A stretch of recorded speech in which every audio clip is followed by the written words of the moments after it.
Yo, it's your boy Bust Down. Before the show start, I just wanna thank my new sponsors. I was just sponsored, got my first sponsor. It's Eagle One Insurance. You know they take care of all your insurance needs. They do auto, home, and most importantly life. Because without life we ain't living. But shout out to Eagle One. That's our new sponsor. Check them out, y'all. Welcome back, you guys. We're live on Pat TV. This time not on the camera. I chose not to be because I look crazy. My hairline's pushed back. Stop. I didn't get a haircut. Nah. No, stop. Nah, you look fine. You're good. So I decided to bring my friends on camera instead. Who are you guys, by the way, before we start? My name is Madeline Avarese. I'm the writer, director, and sound editor of Villager. And my name is Justin Johnson, and I'm the executive producer of Villager. Oh, my assistant of Bush Villagers here. Right. Well, speaking of villagers, what is a villager? Before I get into this bit, what is a villager? Okay, so we came to the title of Villager based... No. What is a villager? A villager? Yeah, what's the difference of a villager in you guys' opinion? How would I like say Like, happy. Damn, Villager's a wait. team player, I guess. You know what I mean? Like someone that goes in, They're part of the community. I would say that they're part of the community. A villager is part of the community to create a village. That's how I always like to see it, in like the most simplest form. Okay. We village over here. So will I be considered a villager? Yeah, you Oh, would. yeah. This is a 100%. community we're having, you Right. know? You got to build the community. Yeah. So speaking of the village, we got to go right back in the village, right? You guys, how did you guys meet? Well, Where do you want I want you to go from the bottom up. Because I know there's a little history. Off camera, we spoke. Yeah. There's a little history. Right. So me and Maddie met back in grade school. So she had actually transferred to my private school when we were in like 6th grade. I think she came from public school, right? I did come from a public school. We're not going to like drop any names of the schools that happened, but That's fine. I came from a public school and I transferred into a private school, which is how the basis of the film started, and that's how I met Justin. One thing I remember about Justin is that he dyed his hair blonde in like 6th grade. I think I know that's like the most random like thing I could ever say. It's a fun fact. Dude. But we were really like we were talking. I don't know. I would consider you my friend. Oh yeah. I mean, I was friendly with everyone. I think Yeah. I've always been the type of person where I didn't like to exclude anyone. So I don't know. When I saw people like, sitting by themselves, didn't have anything to do, I kind of just made myself acquainted. So was that like that? Was that the situation with you and her? Is that how Yeah. Yeah. We were definitely friends. We definitely weren't as close in grade school. I think when we finally, we obviously both graduated from grade school, then went to high school, but we just so happened to meet back in college. So And it was like, oh, you're here at Drexel? Oh, you're in this major too? Right. Yeah, right. So yeah, I'd known her dad because he had taught basic sound. He does a lot of the sound, classes. He's a professor down there, which I didn't know at first. And I had him as a teacher, and I made the connection or whatever. But then when it came to about our junior year, we had to get ready for the senior project, and Maddie really wanted to get a jump on it. And like I think just us with our history, knowing one another, and we're like sort of have a comfortability level, like we're from the same place, like we know that if something were to go awry, we'd be like pretty kosher about handling like differences and things like that. So she asked me to hop on board with her idea for a short film. I didn't want to be like aggressive or like, hey Justin, I have an idea, because Right. I remember it was like, well, how are we gonna like actually like bring this idea to life? But Yeah. came out beautifully. Yeah, we both wanted to work on a short film. We knew that. She just so happened to be writing one in a class, and then she asked if I wanted to take on like the producer responsibilities. That's not like a match made in heaven. Well, yeah, it was kind of a weird, like, I don't know, not to call it fate, but I think like things happen for a reason, so I don't know. Definitely worked out in our favor. No, they definitely did, because like usually you hear stories like this when like we usually watch movies whereas like he was bullying him the whole movie. Or, Never. Right? Yeah, nothing like that. And that's like the crazy thing. It's like I thought after middle school I would like never see you again. Oh yeah, and that's what I'm saying. Like you don't. I don't think you really ever say goodbye to people in your life. I think people always come back around at different points, whether that be 5 years, 10 years, whatever. I don't know if my person ever come back. I can't find a world mask up. Right. Yeah. Right. Right now it's really I don't weird. know if I've ever found like prime example. A little outside story of myself. I had a crush. She was like the best girlfriend I ever had. I never found anybody like that. I can never find her because we're all masked up. Right. Who are you? Right. Yeah. I'm like, I can't tell them, put your mask down. I can't do none of this. But who, like, give me an idea of what got you into this industry. Do you want to go first? Yeah, you can go first. Well, so I've always known I wanted to be in the industry. When I was a little kid, I used to do acting school for a little while, but I couldn't really keep up with the payments. So I did like a whole agency thing. You know, I almost had an agent and a manager, but couldn't keep up with it. Then I went to, you know, high school, and at that point I kind of put all my passions kind of on the back burners just because, you know, you have a social life in high school, or like the attempt of a social life in high school. But I think after graduating and going to college for the major that I wanted to do, kind of put me in a position where I kind of was able to take all those passions back and, you know, kind of see myself doing something with them. I think back in high school, like, I think high school in general is just like a creative killer in a sense. Like, everyone's so worried about everyone else during that time, like, and no one knows what they're doing with their life. But I don't know. I kind of always had an idea with that on the back burner, like, I kind of just want to do this industry. It's what I'm good at. It's what I like. Same question for you. When I was a kid from 14 to 18 years old, I did dance. So I was a dancer throughout my whole life, which I kind of knew what was like on stage, but I dropped out when I was 18, and that's when I started college. I did not know where I wanted to go in college because all my life I thought I was going to be a dancer or, you know, work in like some dance related field, and it got really competitive. I didn't like it. It felt catty. It wasn't for me, and it kind of like took a little bit of a toll. So I stepped back and I'm like, well, I do want to go to college, like that's for sure. And I decided to go into entertainment arts management, which is the program that Justin and I are both in. And with our major, it's very flexible. You know, you can go into theater, dance, film and television. So after a while, I chose film and television. I then got into radio, and I mentioned this off camera that I'm currently a DJ and program director at WKDU. And I think that's how I grew in a passion of sound. So not only is like radio broadcasting and talking about like, you know, news that's happening because I ran a morning show. I, you know, helped with podcasts. I did so much that was sound based that I feel like it made it easier to go into the film industry. Did never expected to actually write a script until I was thinking about this project. So I was like, you know what, let's just start and see how this goes. And I've written a whole script, and I didn't know where it was going to go. I was like, I'm kind of scared to see where this is going to go. But I think like right now, as I'm about to graduate in like 4-ish. Congratulations. Thank you. As I'm about to graduate in like 4-ish months, I'm like, I have an idea of where I want to go, but I think the best things come one step at a time. So question, where do you tie into that? Like, she said she does the film, so where do you tie in that? So I took on, like, you gave me the responsibilities for this short film? No, as you guys, you know, you're two. Oh. So she's more into like sound, right. So I mean, to be honest with you, I can still see myself doing like quite a bit. I don't think I'm necessarily set on anything just yet. I don't necessarily think I could do what Maddie does as far as sound. I don't think I could be an editor. These are things that are just very meticulous that like I don't have the time and like not to, you know, or the interest, to be honest. It's just not what I'm into. I'm really much into like the business aspect of it. I think so now more so than I was when I was younger. Obviously when I was younger and I wanted to be an actor, I wanted to be, you know, take on that whole side of just taking on the passions of being an actor.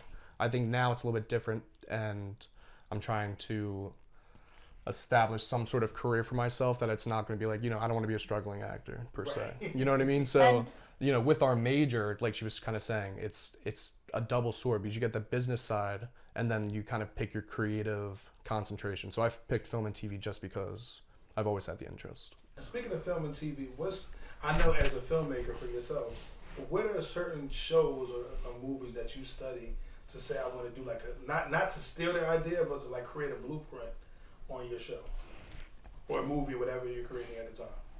I think like I mentioned this before, I like people pieces, you know, especially when I'm like watching broadcasting stuff. I want to like hear people pieces and watch how and look, excuse me, like how people, you know, are interacting with each other and telling stories that gets you to think. Like it's not being directly shown at you, like this is exactly what's happening, step by step by step. You have to think about like what the meaning is behind it and start asking more questions to go into it. And I think going back with what Justin said as well, I feel like as a sound person, you're just given the work, but also if the opportunity like ever presents itself where I'm asked to write something or be part of a creative team or direct, I'm more than happy to. Like this is the first time I've done like all of this, so I was like not walking into, I don't know, you know, what was gonna happen after that. So I think we need more stories that, you know, talk about the world around us and that gets us like to think a little bit more. So that's why I wanted to have some interpretation in the background, at least obviously my knowledge, but also create bigger discussions off screen. Okay. All right. So now we're gonna do. Everybody's waiting for it. What sparked the Villager? Like what made you put that together? That project together? I guess I can take this. Take the lead. So as mentioned previously, when I was born and raised in Philadelphia, Philadelphia County including, and also it just takes me like 10 minutes to go downtown in the city. So when I was in kindergarten through 5th grade, I attended my local public school. And during this time, around 2002, till it was repealed in 2015, but at that time I was already in high school, No Child Left Behind was established. No Child Left Behind, in a nutshell, is standardized testing, and if the standardized testing is better for the district or the area of the school will get more funding in public school. If it was poor, then it would get less funding and resulting in a closure, and students would have to disperse. This caused heavy amount of problems where students were dispersed into, and also like income ratios as well, like high income areas and low income areas. And also, especially in Pennsylvania, that then Governor Tom Corbett also had budget cuts as well, and it primarily affects schools. So it's cutting arts and language and other special subjects that induce creativity. And Philadelphia was hit the hardest between both No Child Left Behind and the budget cuts as well. My parents saw this and they were like, because I was like the quiet kid. I was like in the back, no one paid attention to me. It was a 40-to-1 teacher ratio, like 40 students, 1 teacher. I'm like, no one paid attention to me. So I was just flying by the seat of my pants with C's. And my parents were like, you can do better. I think it's time to put you in a private school, which I'm very fortunate that I was able to. I failed everything going into 6th grade.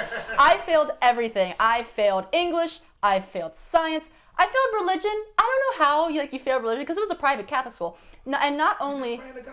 Right. Exactly. Yeah, everything. That's the answer to everything. But not only, but like this was a private school, but it was also not in Philadelphia County. It was in Montgomery County. So this was way outside of my realm and a different, teaching style that they had. And a different set of resources. A different set of Right. resources as well. And I was very, very. It was a culture shock essentially to me. I feel like I never really experienced this, especially Spanish, because Spanish it was just like. You watch movies in Spanish with the subtitles, and I was actually learning Spanish this time. So when high school came around, I went back to Philadelphia County, and I still attended a private school. I guess I can drop my high school name. I went to Little Flower, all girls, Hunting Park. Okay. I went to Little Flower, and I noticed a huge difference because my good friend at that time, she's like my best friend in the world. She stayed at the elementary school that we were at. She was placed in all honors classes, and I was placed in 3rd track, which means it's like below average because especially for math, I suck at math. Likewise. Likewise, so I think we sucked all at math. do, right. But she was failing just like I was. She was failing in high school in the freshman year, and I was doing great. I was getting 90, 80s, 90s, A's, and I just realized it was disproportionate at that time. And like I said, No Child was repealed in 2015. At that time, I was already in high school, so my primary years of learning were already developed at that point. And of course, you still have more to learn you still have more to learn during your high school. But going into college, I realized I'm very fortunate in the situation that I was placed going into private schools. Not enough students, especially in those circumstances where they're not receiving the best public education, have those resources to go to better schools, to get the education that they need and the resources to better their careers or whatever they choose after high school. That's where the problems come in. And there's so many more areas that I could focus on, but that's just the general view of how I viewed Villager, is that it's income disproportionate, socioeconomics, everything is just so disproportionate when you compare the suburban kids to inner city kids as well, because cities are usually hit the hardest. So that's why I created Villager, to discuss on these issues, but take it from a point where the boy is an artist, because art is always the first thing to get cut. People don't take art seriously, and they just think of it as the starving artist mantra as well, when really art reduces the dropout rate in high school, helps better with grades, induces creativity, and it just overall helps the better development of the child instead of just focusing on a test and just, learning. Because especially with learning as well, I don't know if you ever experienced, but when you get something wrong and you're just tell me what the right answer is.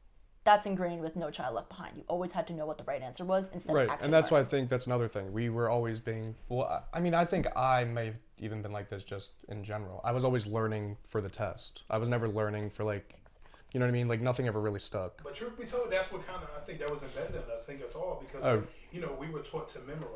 Oh yeah, that's how it Memorize for the goes. moment. And like I know like prime example, like we have a spelling bee. You'll be trying to learn the words before the test. Like, Right. oh yeah, such and such cat CA. You like, Right. You're like, what's the other word? And that's the problem. You're taught to learn. You're taught to memorize. You're not taught to learn, and that's what we lost within this system. And even in you guys' school, like you guys are very intelligent as we all can see, but even in college, like I tell people all the time, people like to use college as like, oh yeah, I'm in college, I'm smarter than you. College is only a life coach, and an intelligent person will understand that. Right. Because you can be. How many years have you guys been in college, buddy? 4. Yeah, You've 4 been years. in college for 4 years and I have learned a thing. You could have been memorizing Right. the whole thing. Yeah, which I think in college it's different now because I think we're in a niche like education where we're getting exactly what we need. Like I don't know, a lot of our classes, like a lot of our professors and things work in the industry, so like this is their part-time job. And we're like able to go out, and that's like a fortunate part about Drexel's also a very expensive school, mind you. Right. And like it's also still a private institution. Not many people. Some people do get full rides to Drexel due through scholarships, but also we're very fortunate in the sense that we're able to do these co-ops and internships to get real life experiences. Something that we also shouldn't take for granted as well. Right.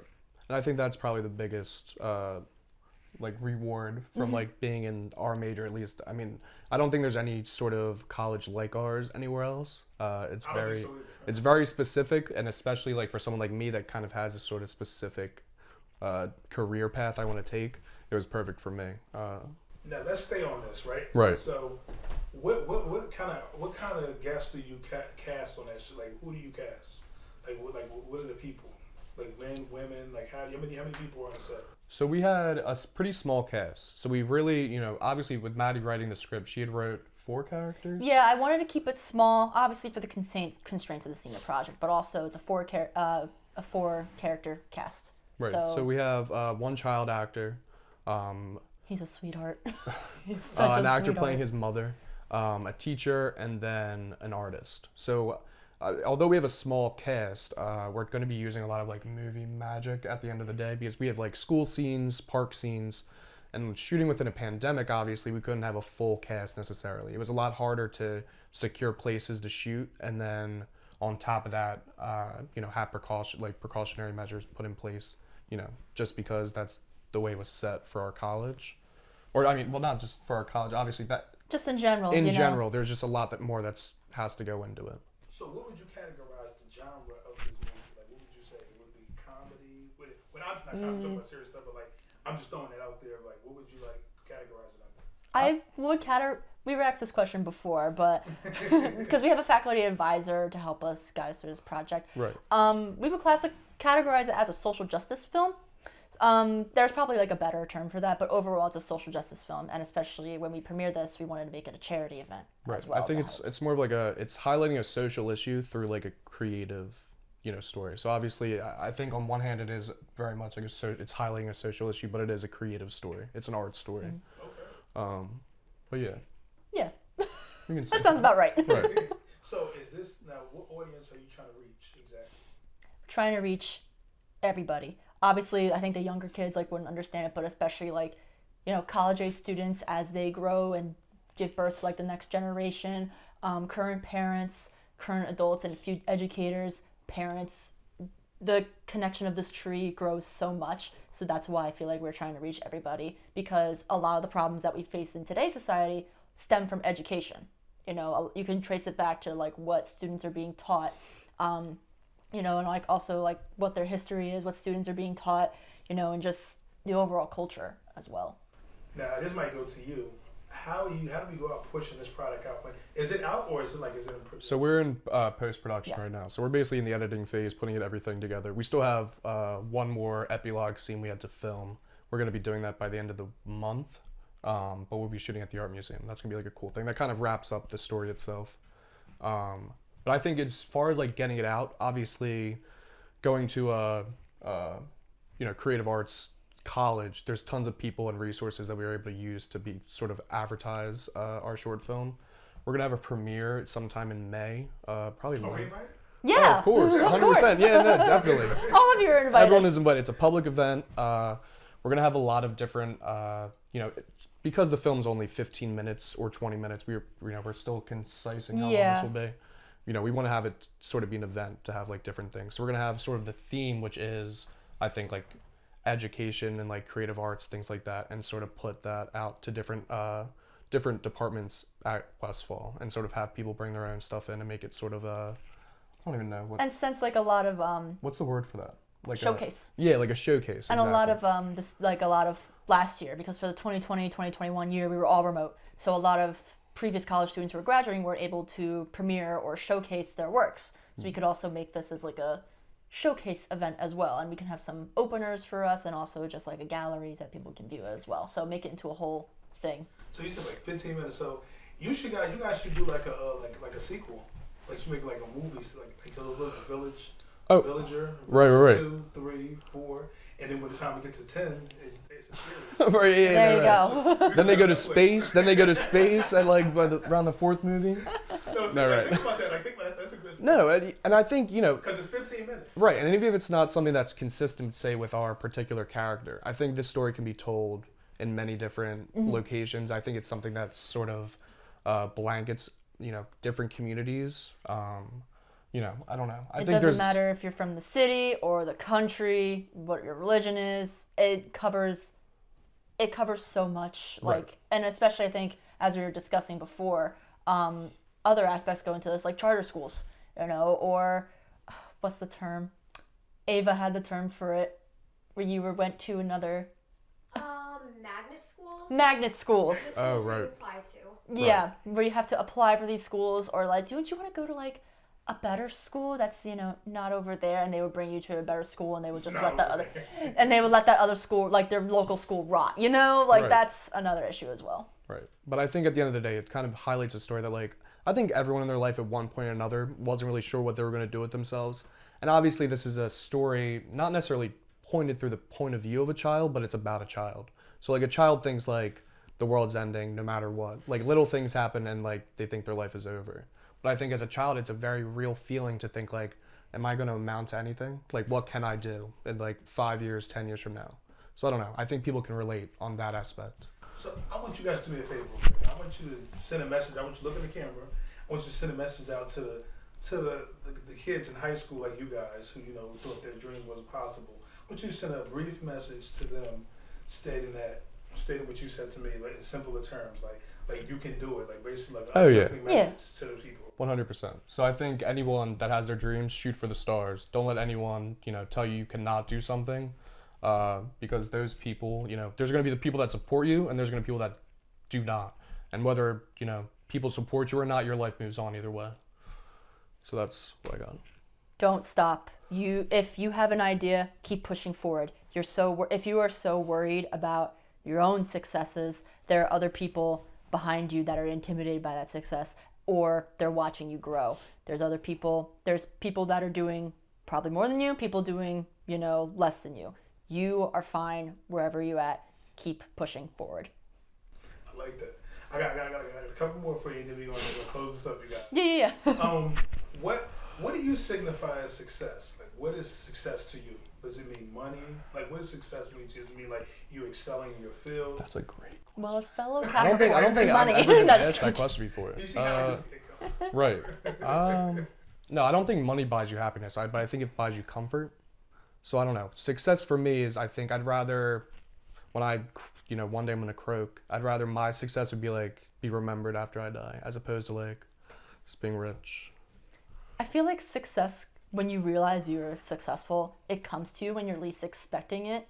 I think it's kind of like one of those like scenes you see on TV where the superstar like runs into her childhood bully, and the childhood bully, is like lost in her life, or his or her life, and she doesn't, like, they don't know where they're going, and it kind of, that, the star like has their realization moment, like, I think I made it. Like, obviously, like, people shouldn't bully people in general, but it's like, you see the world around you and you see like what impacts you, and you see like how you improve people's lives, or you see like, you know, how your life has developed since you were at that time where you thought you were never going to make it. So I don't know, that's how I would define success. And not to say that I necessarily think I Right. made it I in didn't any stop way. you. You know what I mean? I'm not going to say like, you know, like make it, but I feel like that's just success.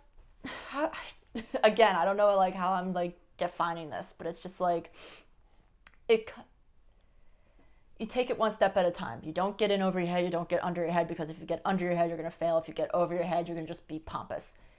You stay grounded to where you are, and you take in those who are closest to you, because the ones who are closest to you are going to support you the most, and then you go from there. You take it one step at a time. I guess that's the best way I can say it. Like, I don't want to give like, you know. No, I like that. I don't know. I think I guess I look at success at like the end of the day. You know, like the finish line. Like what I'm. I guess I don't know. You can always improve upon Yeah, right. yourself And I as think well. people feel successful for different things in different parts of their lives. So I don't know. I asked that question because, you know, I'm avid on social media. And, Right. You know, I see people like glorify, you know, people have lots of money and things of that nature, and they look at that as success. Right. I don't think so. But money, to me, money is an obsolete object in my Right. opinion. Right. You know, because like, you know, once I give you $1, you spend it, it's obsolete. It's no longer Right. available to either one of us. Yeah. Money's Unless just we go get more. just comfort, like you said. Right. I think at the end of the day, money buys you comfort, but I don't think money equates to success. Now, I got this. I didn't think of this one. I want to make sure I got this right. What is your guys' 5-year plan? Because as you know, you guys we're on the way out. Right. What's your 5-year plan? We're moving into our industry. The Villager is about to be popping soon. I Right. see it. I see it on Billboard. No. Sundance? No, I'm just joking. But no, I don't know. I mean, Maddie's gonna be graduating a year earlier than me, so like I was kind of in a kind of shitty situation because of COVID. I couldn't get my first co-op cycle in, so we need 2 internships in order to graduate. So I'm kind of one internship behind. So I got to do one this summer as well. But I don't know. My 5-year plan, I think maybe establish myself in some way, whether that be with my own like creative works or maybe working at like a production company. There's a lot of production companies like local to Philadelphia that, you know, have a repertoire for like a lot of different things, whether it be TV or film. Like I said, Blinding Edge Pictures is in Gladwin. M. Night Shyamalan's famous for doing a lot of his movies in Pennsylvania. Almost all of them, I think, at this point. But I don't know. I mean, I think, like we kind of talked about this off camera, people in our position, you look at LA or New York, you know, it's New York for TV, that kind of thing, LA from big movies. But I don't know. I think Philly's got untapped potential. It's an underestimated city in a lot of circumstances. There's a lot of culture, especially art, and the ideas are flowing. In the beginning of the year started, I said, I can only think up until graduation. Do not ask me where I'm going after graduation. But I am graduating this spring. Thank you. That's awesome. I do freelance audio right now. I launched a website last term, I want to say, like November, around there. So I do freelance audio work. I would like to stay in Philadelphia or be in New York or live in Washington, D.C. I think for like a full-time job of like what I'm, you know, hoping to do is be in broadcast media, like work in like the news business, I guess you could say, and create content. Like I said before, people pieces. You know, I want to hear people's beliefs and opinions and, you know, come to have a conversation together without the yelling, screaming, and bitching all together. I feel like that's also very prominent these days. So again, like I'm not like, you know, gonna plan that this needs to happen or this needs to happen. It just all kind of fell in my lap how everything comes in here. And if I have another like movie or something that I can be of an asset to, or if I have a creative work that I can direct it, sure. You know, it just happens. So I think I don't even know where I'm gonna be in 5 years, but I like those are the things that, like, you know, I would like to have goals for. Well, let me tell you what I see for you guys. Let's probably focus. Oh, okay. I see Maddie and Just broadcasting. Oh. I don't see you working for anyone. Like, you know, you guys. I'm my own boss, you know. Right, yeah. That is, Seriously, no. no, yeah. Because honestly, like, you know, this is an empowerment. Pat TV is empowerment. So I want you guys to like get your own, because you have the idea. Right. You're doing the schooling. You're very bright, and you, like you said, you meet back up for a reason. Right. So I agree. why not put these two heads together? And that's me and Matt have already kind of discussed this. If she's gonna have a sound production studio in the city, and I have a I can a get you a film job. production, well, right, yeah, you should. I can get you a job. Thank God. I hope so, Maddie. No, but at the end of the day, if we were to collaborate on works or something like that, I think that's a big thing. Like with Ava and everyone else, networking is the biggest thing right now because you'll never know who you're gonna see in 5 years. Who went to Drexel? Who had a class with you, like remembers you from your major. Those things, like at the end of the day, as much as I think hard work and dedication gets work done and like makes you move on, at the end of the day, it's kind of a little bit about like who you know.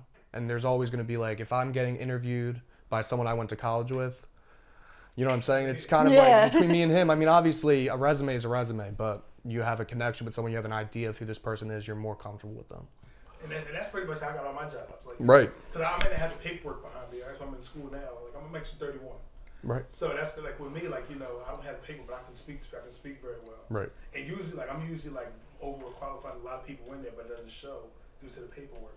So that's why like I'm promoting entrepreneurship to show people like it's good to go to college, it's good to sharpen your iron and add skill to yourself. Right. But also believe in yourself. Oh yeah. Because you are what you think you are. Right. And I don't know. I think college. As much as I think society pushes people to go to college, I think a lot like other things, it's a way for an easy way to make money. And not that I think that I haven't learned anything that is going to be nothing but an asset in my career, but tons of people don't go to college and they make it in the career. I mean, that's how this industry was started. You know what I'm saying? It wasn't like an education behind it. Now with that foundation, I'm sure I'm going to be a lot more comfortable with whatever I do, but. And we have to understand too, college is a life coach. Yeah. Yeah. I agree. It's Pre-life. Right. Before life. It's preparing you in some ways, right. In other ways, I don't think life can just hit you in the face. I feel like college also gives like a safety net sometimes a little too. bit. You're right. allowed a little to bit of false. Well, yeah, right. You're allowed to screw up if Right. anything bad happens because when you just go straight into the workforce or straight in the real world, it's cutthroat. Yeah, it's you make can or be break. fired for any little thing, but if you have these somewhat knowledge before you, like working for free is an example. People I know a lot of people in the entertainment industry who don't want unpaid internships, but that's all that's really available. It just happens. You work for free in Right. college and you have to struggle at some of those points. There's a difference between being broke for a short period of time and being broke for a long period of time. If you're broke for a short period of time, you make it through eventually. You find the resources, but you have that vision in your head and you just got to pull through and get it out. If you're broke for a long period of time, there's a larger issue at hand, no matter like what plays Right. into And it. I think you got to take sort of that time. Like it takes patience, especially like when you're talking about building one's career. I think me and Maddie are both going to be starting at like baseline levels, whatever we do, unless like God willing, I get a great job. But for instance, I got a job. My last co-op, I got kind of just fell into my lap. I had a professor that was a legal counsel for this live entertainment company. And they were actually producing celebrity boxing matches. So they had that Aaron Carter, Lamar Odom fight down in Atlantic City. That's why I worked at that. I worked at that event, which I mean, it was a dope event. I was able to network, like I said, and that's like a great thing right now. But just getting into like, I'm not necessarily in the market of live production, but it kind of, gave me an idea of what I can expect. And I also think too, like what you guys said, like to me, broke is just a state of mind. You know what I'm saying? Like because my grandma always told me you could be broke, but you could be rich in culture. Oh yeah. Yeah. Meaning like Right. That's better to say it than like how I said it. Meaning, I don't know. I could be out, like say hypothetically, I'm a poor kid from North Philly or something. I could be out with a bunch of friends. Right. And we had a fancy restaurant. Right. And I can have etiquette. Oh, I know what yeah. salad fork is. I know what this is. Right, I know right, what right. this is. And that makes me rich as well because I'm able to stop the big dog. Right. As they say. Which is the reality to me. Like I've been learning. I've been doing my business ethics class. And I've Right. learned about sociology and capitalism and all that stuff. And I've been learning that we're all an entity within ourselves. You know what I'm saying? So if you think low, you're going to be low. Right. But if you go in a room full of billionaires and you stand your ground, and you have just as much to offer as they do. Oh The yeah. only thing that separates you two is the money. Oh yeah. Which is perceptive. Like you know what I'm saying? Like anyone, I think that's a perception that people have. And everyone wants to, obviously that's the goal. Everyone wants to be big and rich. But I think like what we're talking about, I don't think that at the end of the day separates those individuals from someone that has money doesn't separate someone with a great idea. You know what I mean? And then the question is asked, then what? As far After as you get the money, Oh, well, I mean, That's the question. Right. So you Then- get then money, what? yeah, Right. Then what? right, What else? What else drives Yeah. you after that? When you get the money, what else drives you? right. I don't That's think where we get the colleges and passion comes in. I don't Yeah. think you know until it actually happens. Like no one can predict anything that, what do you have of money, then what? I don't know. Just maybe keep going. And, I'm sorry if like I was cutting you off or no, you're anything. good. No, I don't like cutting people off, but Don't worry about like it. also I think another thing is time and patience. The experience we had, when we were 18 does not it does not equal to what we have now. So you just say, like, obviously you can't be a yes man or yes woman. You would just say yes, but also like control like what's happening like around you to make sure you can still fulfill everybody's needs to what you're participating in, and then that'll like help you grow as well. So I mean, like I said, I joined radio, never knew I was gonna be in radio, started a film, never knew the film was gonna happen. So just say yes, but don't be a yes person. Does that make sense? I understand it's a collaborative. Yes. Oh yeah, It's 100%. all collaborative. You need something. Right, yeah. No, we always. I mean, that's what I'm saying. Like with her dad helping us out with sound and stuff. Like, your dad won an Emmy, didn't he? Oh yeah. So, He's done like he's worked like on some big things. yeah. My dad is John Avarese. He is the program director at Drexel. So like, I don't mean to like. I don't like being prissy or No, anything. toot your horn. Toot it. I don't like Right, being yeah, prissy no, or that's anything. Toot it. Like I'm saying, like we want to like support like younger kids that have like no resources, but here I am. I don't want to toot my high horse or anything, because I just find that weird. But yes, my dad won an Emmy in 2020 for outstanding sound mixing in Articulate, which is a show that discusses the creative process of artists in the north, and particularly the northeastern part of like the United States. So you can Yeah, find no, that. and on- right. And John, like especially on set, was the biggest help, and that's what I'm saying. Like a big job, my job as producer was bringing in other people to help. So obviously, I can't, as much as I'm doing the logistics, I can't work on sound. I'm not an editor. You know what I'm saying? There's things I just cannot do. So But my dad has been through all Right. of that. So he was like, "Do you have an assistant editor?" I'm like, "No." It's like, "Do you have a backup hard drive?" And I'm like, right now, he basically He- crossed all of his T's, dotted his I's. But he made was sure also, we like- were on track too, which but he was also like, "I want you to figure this out for yourself. I'm going to step back, but I'm also going to like help you out a little bit." So he's Right. kind of like trying to Yeah, be yeah, that yeah. parental unit a little bit, and Right. like he's been absolutely helpful. He did some of the production sound on set as well, and like I said, he's doing the score too. So I'm very, very, very, very thankful for the help that that advice that we were able to have on set. And obviously with all the other students like he teaches, they're all super skilled as well. Like I can't video edit to save my life. I can edit audio, can't video edit to save my life. But these video editors are amazing. right. Yeah. All right. Shout out to So, with that being said, thank you so much for coming. I greatly appreciate you guys. It's been a blast on and off the camera. Thank Camera's you. giving me a signal. Right, He's all saying right. It's time to get the hell up out Right. of here. No, thank you. This has been great. This has been but awesome. Thank you for coming. Thank you for joining Pat TV. We're out of here.